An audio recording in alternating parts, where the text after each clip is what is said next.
Hello guys, welcome to okay law services. आज हम लोग पढ़ेंगे manner of election of president, जो कि हमारे कॉन्स्टिट्यूशन में आर्टिकल 55 में बताया गया कि किस तरीके से प्रेसिडेंट का इलेक्शन होगा। तो देखिए, प्रेसिडेंट के इलेक्शन के लिए होते हैं इलेक्टोरल कॉलेज, और इलेक्टोरल कॉलेज में जो मेंबर्स होते हैं वो मेंबर्स ऑफ पार्लियामेंट होते हैं, इलेक्टेड मेंबर्स, नॉमिनेटेड वाले नहीं होते हैं, और members of legislative assemblies of all states होते हैं।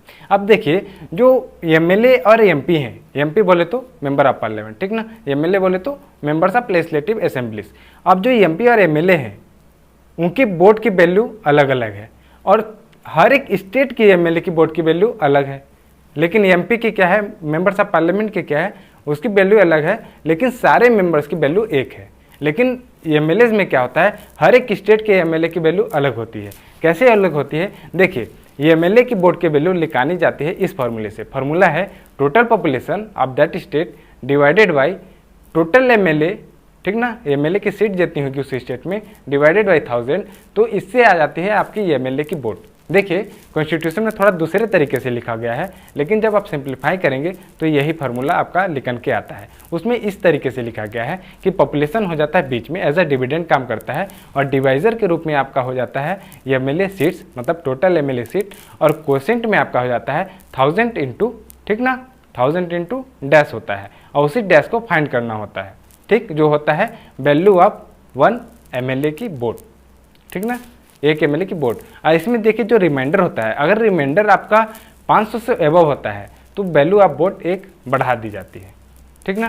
तो ये मेथड हो जाता है। अब देखिए, मध्य प्रदेश में पॉपुलेशन कितनी थी, 1971 की बात कर रहे हैं, अभी की नहीं बात कर रहे हैं, 1971 के हिसाब से ही इलेक्शन किया जाता है। तो 1971 में मध्य प्रदेश में पॉपुलेशन थी 3,16,625।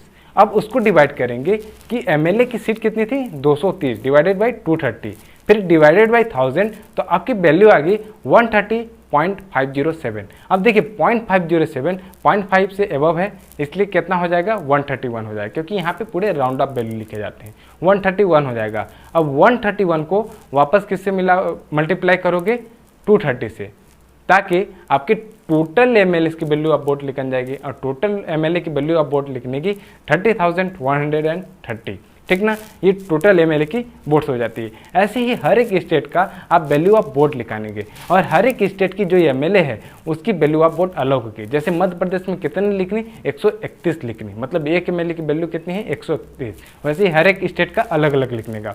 वो सारा लिस्ट आपको डिस्क्रिप्शन बॉक्स में जाएंगे, वहाँ पे लिंक क्लिक करेंगे, ब्लॉग के लिंक में सारा डिटेल लिखा गया है सारे स्टेट्स के बारे में। यहाँ पे एक समझने के लिए, कॉन्सेप्ट को समझने के लिए पॉइंट्स बताया जा रहा है। अब देखिए फर्दर, अब एमपी के लिखन गए, अब मतलब एमएलए के लिखन गई वैल्यू ऑफ वोट, अब एमपी के लिखाते हैं वैल्यू ऑफ वोट क्या होगी। तो जो मेंबर ऑफ पार्लियामेंट है उसका वैल्यू ऑफ वोट लिखाने का फॉर्मूला होता है total value of vote of all states, मतलब सारे राज्य का लिखानोगे तो सारे राज्य का वैल्यू ऑफ वोट लिखा जाता है आपका 5,49,495 टोटल वैल्यू ऑफ वोट, और divided by member of parliament. और उस टाइम पे मेंबर ऑफ पार्लियामेंट थे, लोकसभा में थे इलेक्टेड मेंबर थे 543, और राज्यसभा में थे 233, ठीक ना। तो टोटल हो जाते हैं आपके 776 इलेक्टेड मेंबर्स ऑफ पार्लियामेंट। अब देखिए, 5,49,495 को जब आप डिवाइड करेंगे किससे, 776 से, तो 708.11 आएगा। अब जो 0.11 है उसको एलिमिनेट कर दोगे, फिर से 708 को मल्टीप्लाई करोगे 776 से, तो आपका वैल्यू आएगा 5,49,408, ठीक ना। देखिए, ये वैल्यू क्यों निकाली जाती है, मतलब पूरे स्टेट की जो वैल्यू ऑफ वोट है उससे क्यों निकाली जाती है एमपी की वोट, ताकि पैरिटी हो सके, parity between union and whole states, इसको मेंटेन करने के लिए। आज जितने एमएलए हैं उनको रेशियो बेसिस पर, मतलब पॉपुलेशन की बेसिस पे डिवाइड करके क्यों लिखाना जाता है, वो इसलिए लिखाना जाता है यूनिफॉर्मिटी इन स्केल को मेंटेन किया जा सके, uniformity in scale of representation of all states uniform हो सके, एक जैसे हो सके, जितना प्रैक्टिकल हो सके उतना क्लोज हो सके, ठीक ना, इस तरीके से इसको किया जाता है। तो अब हम लोग को पता चल गया कि एमएलए की वोट की वैल्यू कैसे निकालते हैं, मेंबर ऑफ पार्लियामेंट की वोट की वैल्यू कैसे निकालते हैं। अब मेंबर ऑफ पार्लियामेंट की वोट की वैल्यू कितनी आई, 708, इसको याद कर लीजिएगा, ये पूछा भी जाता है। तब अब फर्दर बढ़ते हैं, तो हमारे पास टोटल वोटर्स कितने हुए, 4120 वोटर्स हो जाते हैं आपके स्टेट से और 776 हो जाते हैं यहाँ से। तो आपके पास टोटल वोटर्स हो जाते हैं 4896 वोटर्स, टोटल वोटर्स। और टोटल आपकी वोट वैल्यू कितने हो जाती है, वो 10 लाख से अबव होती है, वो है 10,98,903। इसका टोटल वैल्यू ऑफ वोट्स होती है। अब इसको एग्जाम्पल के तौर पे समझते हैं कि इलेक्शन कैसे जीता जाता है। तो देखिए, सबसे पहले इसमें होता है एक विनिंग कोटा। अब विनिंग कोटा क्या होता है, जैसे मैंने आपको बताया टोटल वैल्यू ऑफ वोट कितनी है, 10,98,903। अब इसको डिवाइडेड बाय 2 करो प्लस 1 करो, मतलब 50% से एबव जब किसी को वोट मिल जाती है तो वो प्रेसिडेंट बन जाता है। इसमें मेजोरिटी नहीं देखा जाता, इसमें विनिंग कोटा होता है, ठीक ना। और इसमें जिसका कम वैल्यू ऑफ वोट्स, मतलब कम वोट जिसको मिलते हैं, वो एलिमिनेट कर दिया जाता है। इसमें प्रेफरेंशियल वोटिंग सिस्टम होती है। अब प्रेफरेंशियल वोटिंग सिस्टम क्या होती है, अब हम समझते हैं इसको एक एग्जाम्पल के तौर पे समझते हैं कि 3 लोग हैं, 3 कैंडिडेट हैं, candidate A, candidate be, candidate सी, ये तीनों प्रेसिडेंट के इलेक्शन के लिए खड़े हैं। अब देखिए, वोट फॉर ए में कैसे प्रेफरेंस जाता है, ए को 1,80,000 वोट दिया जाता है, जिसमें से ए को दिया, फिर सेकंड प्रेफरेंस बी को दिया, थर्ड प्रेफरेंस सी को दिया। अब देखिए 1,20,000 वोट और ए को दिए जाते हैं, जिसमें सेकंड प्रेफरेंस सी को है और थर्ड प्रेफरेंस ए को है। और टोटल वैल्यू ऑफ वोट्स, अब वोट फॉर ए कितना हो जाएगा, 3 लाख हो जाएगा। 1,80,000 प्लस 1,20,000 आपका हो जाएगा 3 लाख। इसको देखिए, ध्यान से सुनिए, साइड में लिखा है, उसको देखते जाइए किस तरीके से लिखा है, ताकि आपको अच्छे से समझ में आएगा, ठीक ना। अब देखिए सेकेंड पॉइंट, अब वोट फॉर बी। अब वोट फॉर बी के लिए देखिए इसमें 2 पॉइंट्स आते हैं, इसको हम अच्छे से देख के ही बता देते हैं, जो डाटा में गलती हो गया तो आपको भी नहीं समझ में आएगा, ठीक ना।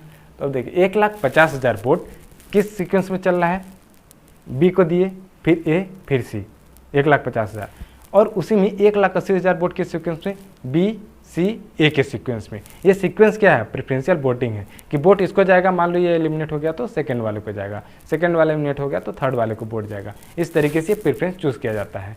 तो यहाँ पे वोट फॉर बी में टोटल वोटिंग कितने आ गए, 3,30,000। अब देखिए वोट फॉर सी का देखते हैं, उसमें है 2 लाख वोट किस सीरीज में जाते हैं, सी को दिए, अब सेकेंड थर्ड पोजिशन पे आ गया ए बी, अब प्लस इसमें 1.5 लाख वोट, कितना, 1,70,000 वोट, ठीक ना, किस सीक्वेंस में है, बी को दिए, फिर सी को दिए, फिर ए के सीक्वेंस में दिए।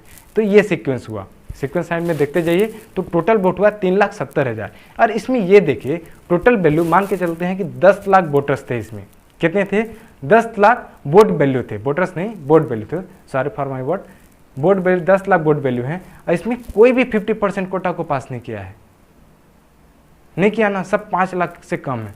तो इसमें क्या होगा, जो सबसे कम है उसकी वोट को क्या किया जाएगा, एलिमिनेट करके जो सेकंड प्रेफरेंस में है उसको वोट चला जाएगा।